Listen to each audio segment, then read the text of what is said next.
spray foam fashion, socks.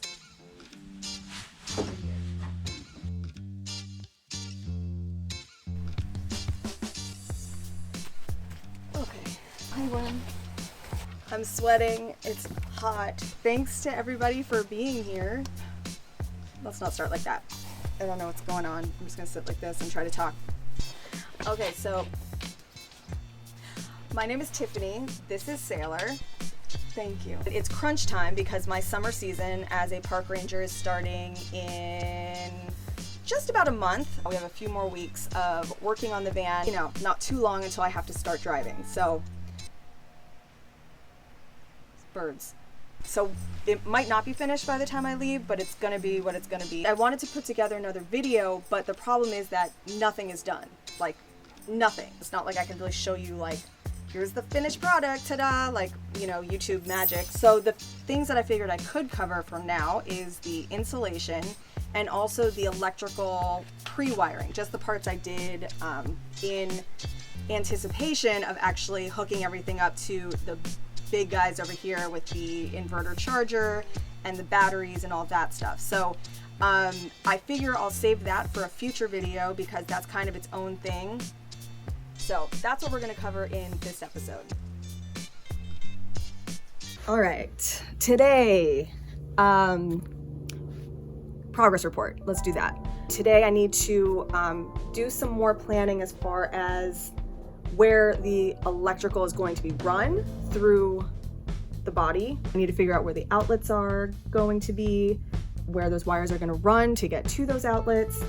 So everything kind of goes together because I can't really do the insulation until I know the wiring, and I can't really do the wiring until I know where I'm wiring to and from.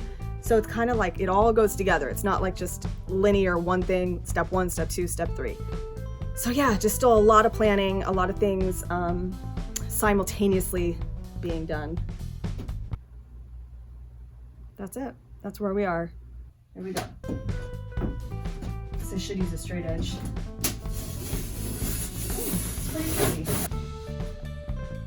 I ended up using RMAX polyiso foam board insulation, which is just stuff you can get at Home Depot. And it's relatively cheap, it's easy to work with, it cuts easy, it's just easy to work with. It is a polyiso, which I believe is a closed cell foam insulation, I think. And that helps keep moisture out, which is a big problem. What was that anyway? Can you send location for restaurant? I have cut all the insulation to size on these bottom 1, 2, 3, 4, 5 panels. So I took out all these pieces of lumber that I have.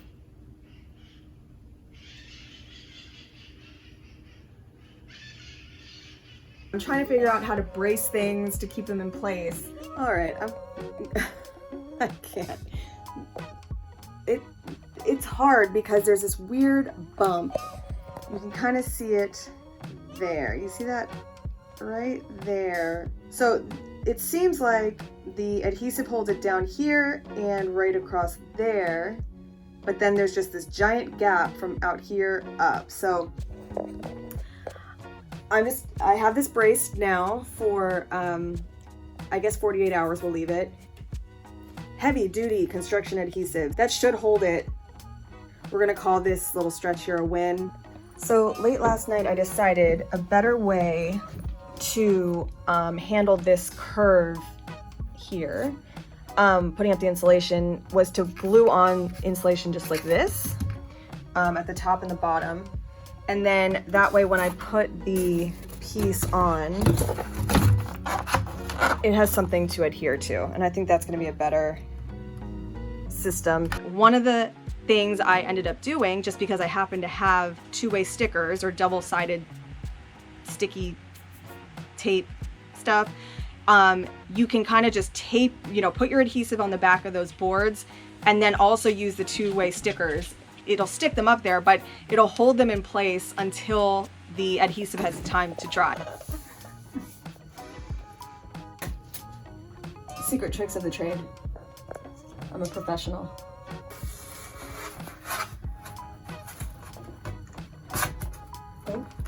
that's where it goes. Trying to brace up the insulation boards on the ceiling was quite an ordeal. I managed to get a couple of those ceiling insulation boards braced in place.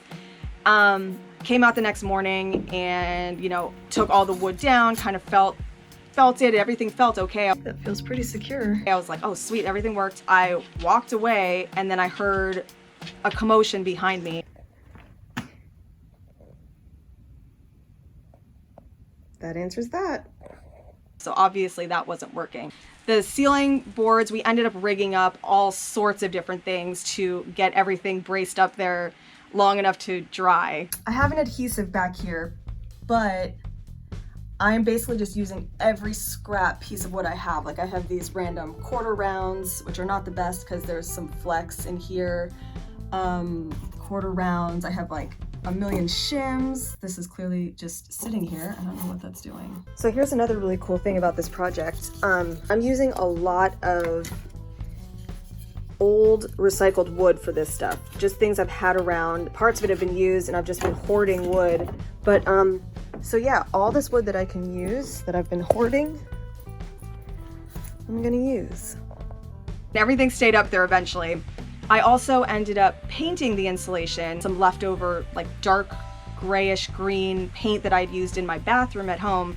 So since I had it, I decided to paint the insulation that color. The reason I'm even painting insulation in the first place is because my ceiling I'm putting in, I don't know if you can see it up there, but the ceiling I'm putting in is slats of wood that have like a 1/4 inch gap between them. So I didn't want you to look through and see all the Armax, polyiso, I decided I was just gonna paint it all and then put the slats over it and it'll kind of just look like nothing's back there. I also used spray foam.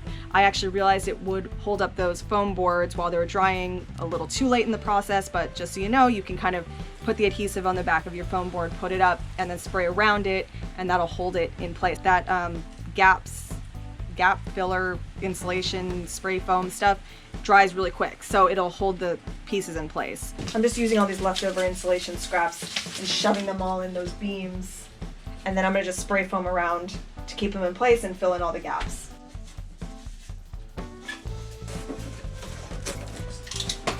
Whoa. Okay, it's kind of late and kind of dark and I'm cold, but I'm about to start doing some spray foam. And I don't want to mess up my favorite hoodie, so I'm gonna do it just in a t-shirt. Do I look fashion? Spray foam fashion? Socks? I might be overdoing this.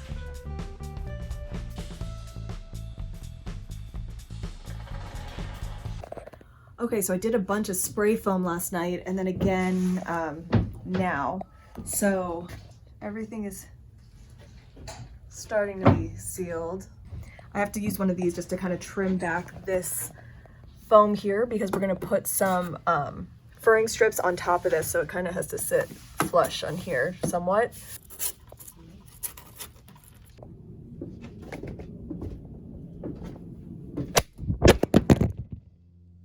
Okay, let's talk electrical. So the electrical, I didn't really realize it. I think when everyone talks about electrical, they talk about your battery bank size and how many watts your inverter needs to be, all these like big components. So that's what I thought of as electrical. But it kind of seems like what it is it's kind of 3 different parts. You have the big things, the battery banks, the inverter, the DC-DC charger, which everyone's always talking about watts and amps, and that's like the thing. That's what I thought of as being electrical. But in addition to that, you also have the pre-wiring, which is the planning where the wires are going to run to get to your components. And you have to wire those in different ways depending on what the component is. The other thing is you have to actually wire the components themselves. So it almost feels like 3 different phases of electrical. In this one, the pre-wiring, I had to first take a red, well, it didn't have to be red, but I took a dry erase marker and kind of just physically drew out the paths to all the different components and where they were going to be, so I could visualize how they were going to get back to the fuse block, which I had already planned on being back here on the passenger side with, you know, all the rest of the electrical. I drew out the electrical yesterday with the main highway kind of going here. And I suppose I'll run the wire too. All right, I'm gonna run some wires and just see where they go. In my build, what I ended up doing was just using 12 volt as much as possible. The only 120 volt I have in here is the inverter charger. No, come back. Just plugging things into that. There's actual 120 volt outlets on the back of it. So you can actually plug directly into your inverter if you just have a few things. And since I'm pretty much just gonna be charging like camera batteries and a laptop, I didn't really need 120 volts for many things. We ran the conduit up around here. So you can see it up in here. It runs all the way over here. So now, of course, now that I've gotten to this point, I'm questioning how I have it set up. This is more central, but that's more secure.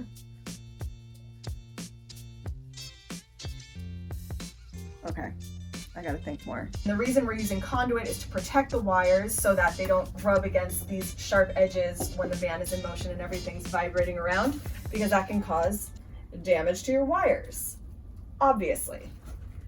So I got this blue conduit and I was running it for like these kind of stretches up here.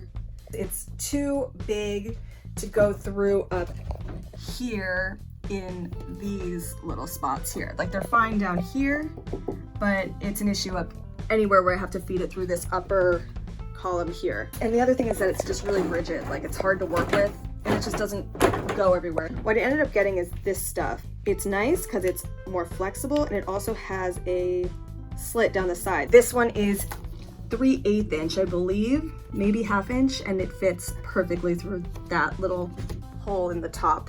So I went through and reran everything. Now, the reason the pre-wiring is important is because you want to use the shortest lengths of wire possible. The reason why is that there is a voltage drop as the wire goes. So the longer the wire, the more voltage is gonna drop in a 12 volt system. I don't know what I'm talking about, but that's the gist. The other thing is that if you're doing a system like this, for simplicity, use the largest gauge wire that you're going to need for any of the components. You can always go larger on the gauge, but you can't go smaller. I'm doing everything with a 10 gauge because when I did the wiring calculations, 10 gauge was the biggest gauge I needed for one of the components. Everything else is actually smaller than that. So I decided to do everything to a 10 gauge, which is pretty big for some of the things, but I'd rather go bigger than smaller because, you know, smaller wires than what is required is dangerous. So we went with the biggest one. If something breaks at some point, I don't have to start figuring what gauge did I use for that piece. Just get the one that's the largest of the bunch, and that's the one you use. So we ended up kind of doing 3 routes, it looks like so far, with where the wires are gonna run. Here is my main highway, I guess. So we got one, I think there's 2 things going over here. Then we have these. Everything is going to go over to a fuse block right in this area. So those should all, there's plenty of extra here, probably too much to do that part. We ended up adding a third path up here that goes to, where does it go? Over here. Then this guy runs over here,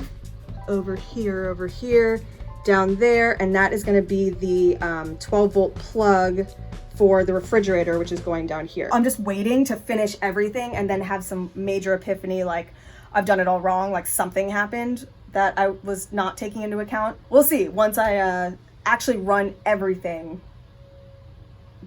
Yeah, then we'll find out if I really messed up and how bad. But I feel pretty good about it. This feels good, and this feels like really important because I haven't been able to do anything else in the van because I wasn't sure about the electrical. I think that's about it as far as the electrical and pre-wiring goes. like I said, it all kind of goes together. So for me, it seemed like the easiest thing to do was to do the insulation and the pre-wiring and planning for the electrical components at the same time. Anyway, yeah, that's kind of the brief rundown of how that went. So thank you for watching. It's just a fun adventure and I'm having fun making videos. Yeah, subscribe, bell, alerts, follow us on Instagram, the whole thing. I'm just gonna keep putting out videos on the van as I kind of get things sort of complete. Like I said, it's crunch time, so I haven't been having as much time to work on this kind of stuff, but I'm trying. We'll see. See ya. Peace. Bye.